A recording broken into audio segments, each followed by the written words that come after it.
Picture तो अभी बाकी है, रुको जरा सबर करो। আজকে কথা বলতে বলতে অভিষেক বাবু এখানে এসেছিল, 30 মিনিট ছিল, তার মধ্যে 28 মিনিট নওশাদ করছে কেন? 28 মিনিট বক্তব্য দিয়েছে, নওশাদ করছে কেন? এত জ্বালা ফাটছে কেন? আবার বলছে কি আমরা নাকি বিজেপির সঙ্গে সেটিং। আরে বিজেপির সঙ্গে কে সেটিং? তোমাদের নটোরিয়াস ক্রিমিনালকে মোলাকাত করছে, মামার বাড়িতে গিয়েছে তোমাদের নটোরিয়াস ক্রিমিনাল, তাই তো আজকে এইসব আমাদের ভাইদেরকে নিয়ে এসেছি নটোরিয়াস ক্রিমিনাল। অভিষেক বাবু তুমি একবার দেখে নাও, আপনাদের কি 500 টাকা দিয়ে আনা হয়েছে? আপনাদের কি বিরিয়ানি দেওয়া হয়েছে? হাত তুলে বলো দেওয়া হয়েছে? তাই আজকে এখানে নটোরিয়াস ক্রিমিনালকে বলতে চাই, যদি চোখ থাকে একবার এই মাঠের দিকে তাকিয়ে দেখেন। আজকে তোমরা ভাঙড় থেকে এবং ক্যানিং থেকে এই ফুল নামক দলকে আমরা হটাবো। এই বাংলাতে চোর মুক্ত করতে গেলে এই নটোরিয়াস ক্রিমিনালকে আগামী দিন হটাতে হবে। আমরা এই ভাঙড় থেকে সন্ত্রাস মুক্ত করব, এই অম্বিকার আজকে আমাদেরকে নিতে হবে। যদি না হয় নটোরিয়াস ক্রিমিনাল কিন্তু ঘর ভাঙবে, বোম বন্দুকগুলির লড়াই করবে, মায়ের কোল খালি হবে। আমরা কি সেটা চাই? আমরা সেটা চাই। আজকে বলুন 29 এপ্রিল আসছে দিন, আপনারা খাম চিহ্নে ভোট দিয়ে নওশাদ ভাইকে পাঠাবেন তো? পাঠাবেন? হাতটা তুলে বলো পাঠাবেন তো? পাঠাবেন। যাক, আমি অনেক খুশি হলাম। তবে এই নটোরিয়াস ক্রিমিনাল কিন্তু খুব ভয়ঙ্কর। এখন আবার বলছে খেতে ফলাবো না, আমি খামারে গিয়ে ফলাবো। অতটা সোজা না ভাই, অতটা সোজা না। আমরা হাতে কিন্তু চুড়ি পরে বসে নেই, এটা তুমি জেনে রাখো। নটোরিয়াস ক্রিমিনাল অনেক বড় বড় কথা বলছো, অনেক মিথ্যে কথা বলছো, আমরা কিন্তু সহ্য করছি। কেন? আমাদের নেতার নাম নওশাদ সিদ্দিকী, আমরা সেই শিক্ষায় শিক্ষিত চলি। নওশাদ সিদ্দিকীর নীতি আদর্শ আমরা মেনে চলি। আমরা ভাঙড়টাকে শান্তি চাই, আমরা ভাঙড়কে অশান্তি চাই না।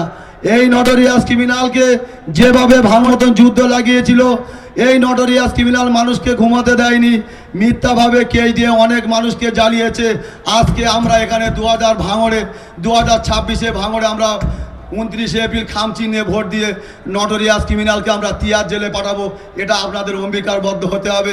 তা না হলে আগামী দিন যেভাবে অরাজকতা চালিয়ে যাচ্ছে, এই ভাঙড়ে কত মায়ের কোল খালি করবে তা আমি জানি না। এমন কি এই নটোরিয়াস ক্রিমিনাল বলছে কি টাকা দিবে, টাকা। আপনারা কি টাকায় বিক্রি হবেন? টাকায় বিক্রি হবেন? মাথা নত করবেন? আমরা কোনো মাথা নত করতে আসিনি। আমরা ভাঙড়টাকে শান্তি চাই, আমরা অশান্তি চাই না। আমরা মারামারি হানাহানি বন্ধ করতে এসেছে নওশাদ সিদ্দিক মহাশয়। আজকে এরা কি করছে? নওশাদ সিদ্দিককে এক হাতে নওশাদ সিদ্দিকী কথা বলে পয়েন্টে, আর এই অভিষেক বাবু আর এই তোমার নটোরিয়াস ক্রিমিনাল ব্যথা হয় জয়েন্টে। এই জন্য তো নওশাদ সিদ্দিককে নিয়ে পড়ে আছে, এই জন্য তো নওশাদ সিদ্দিককে পড়ে নিয়ে সবসময় বসে আছে। 293টা এমএলএ আছে, ওটা কোনো মাথা ব্যথা হয় না। নওশাদকে নিয়ে পড়তে হবে সর্ব জায়গাতে। আজকে এসআইআর নিয়ে বক্তব্য দিচ্ছে অভিষেক বাবু, আজকে ওয়াকাব নিয়ে বক্তব্য দিচ্ছে। আজকে অভিষেক বাবু বিজেপির বিরুদ্ধে কথা বলেছে। আমি আগেই বললাম 30 মিনিট ছিল, 28 মিনিট শুধু নওশাদ করেছে। যাই হোক বন্ধু, আমি এই বলে আমার বক্তব্য শেষ করে একটা কথা শুধু বলে যাই, এই নটোরিয়াস ক্রিমিনালকে আপনারা হটাবেন তো? হটাবেন? এই বাংলাকে চোর মুক্ত করবেন তো? ব্যাস, এই বলে আমি আমার বক্তব্য শেষ করছি। ইন্ডিয়ান সেকুলার এখান থেকে একটা চ্যালেঞ্জ আমিও করছি, নওশাদ সিদ্দিকী সিকিউরিটি ছেড়ে দেবে, রাজ্যের সিকিউরিটিও লাগবে না। অন্তত উনি এটা ঘোষণা করুক, দিল্লিতে যখন উনি এমপি হয়ে যান, ফ্লাইট থেকে নামে, সিআইএসএফরা তাকে মেন গেট অবধি ছেড়ে দেয়। তারপরে মেন গেট থেকে পার্লামেন্ট থেকে তার বাসভবন বা উনি যেখানে থাকেন সেইখানে তিনি দিল্লি পুলিশের কোনো সহযোগিতা নেবে না, তথা অমিত শাহর পুলিশের কোনো সহযোগিতা নেবে না। এই এগ্রিমেন্টে আসুক, আজকে এগ্রিমেন্ট করলে সকালে এগ্রিমেন্ট করবে, 1 ঘন্টার মধ্যে আমি আমার নিরাপত্তা রক্ষী ছেড়ে দেবো। কি বলছি বুঝে আসছে? দিল্লি পুলিশ কার আন্ডারে থাকে? অমিত শাহজির আন্ডারে থাকে। সিআইএসএফ অমিত শাহজির আন্ডারে থাকে। আমি কেমন ভাবে পেয়েছি? একাধিকবার চিঠি করেছি রাজ্য সরকারকে। অ্যাজ অ্যান এমএলএ যে সিকিউরিটি প্রোভাইড পাওয়ার দরকার, মুখ্যমন্ত্রী সে সিকিউরিটি আমাকে দেয়নি। সিকিউরিটি আমাকে দেয়নি। তারপরে স্পিকার স্যারকে করেছি চিঠি, তারপরে কেন্দ্রের স্বরাষ্ট্রমন্ত্রীকে করেছি, কেউ আমার ডাকে সাড়া দেয়নি। আমাদের আইনজীবী শামীম ফিরদাউসদার সাথে আলোচনা করে সেই 5 টাকার পেনের খোঁচা দিয়ে আজকে সিকিউরিটি পেয়েছি। আমি এর খোঁচাতে পেয়েছি, কারো দানে আমি পাইনি, এতটুকু মাথায় রাখবেন। তাহলে আমাকে চ্যালেঞ্জ করে গিয়েছিল সিকিউরিটি ছাড়ার কথা, আর আমি চ্যালেঞ্জ করছি আমি সিকিউরিটি ছেড়ে দেবো, কোনো সিকিউরিটি নেব না।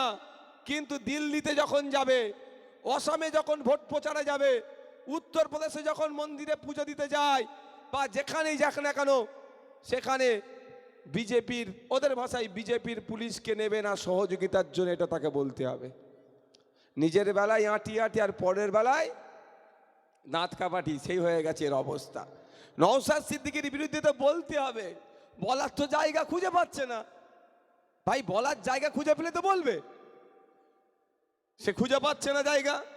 সাদা জামা, যদিও একটা দুটো দাগ, তাও ভাঙড়ের মানুষের ফুল ছুঁড়েছে, ফুলের দাগ, অন্য কিছু নাই। তাই আমার নামে মিথ্যাচার করতে হবে। কি বলছেন তিনি? এসআইআর যখন হচ্ছিল কোথায় ছিল? আমি এই জায়গা থেকে বলতে চাই, হয় আপনি বলুন আপনার কথাটা ভুল হয়েছে। আপনি ঘোষণা দিয়েছিলেন মিডিয়ার সামনে বসে, একটা পশ্চিম বাংলার বৈধ ভোটারের নাম যদি কাটা যায়, 1 লক্ষ মানুষকে নিয়ে দিল্লির নির্বাচন কমিশনের অফিস ঘেরাও করব। পশ্চিম বাংলার 27 লক্ষ মানুষের নাম কাটা গিয়েছে, আপনি কত মানুষকে নিয়ে গিয়ে নির্বাচন কমিশনের অফিস ঘেরাও করেছেন? এর জবাবটাও ভাঙড়ের মানুষ জানতে চাইছে। বুঝতে পারছেন?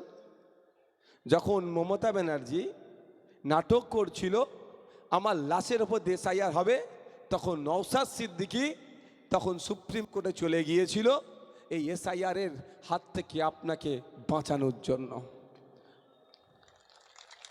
আজকে ভাঙড়ের মানুষ একটু নিউড়ে গেছে কেন বলো তো? না,